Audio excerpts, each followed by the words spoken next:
kardeş bir yudum içem. Şu felekten şikayetim çok benim. Nereden akşam orada her gün sabah ederim. Şu dünya malında zaten gözüm yok benim. Benim vay şansım benim.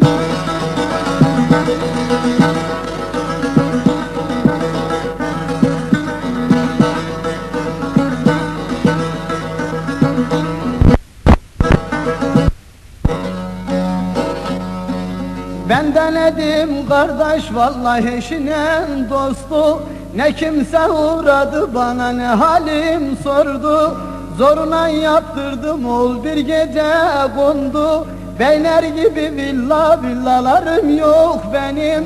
Zoruna yapmışım ol bir gece kondu.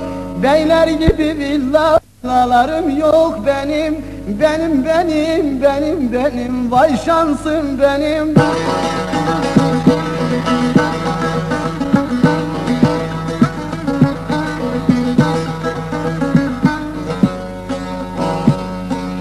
Bir yaylaya göçüp vay çalmadım kaval. Her ne iş tuttuysam ul ettirdi zarar. Ne sürüm yayılır kardeş ne çobanım var. Ağa gibi obam köyüm yok benim. Benim vay şansım benim.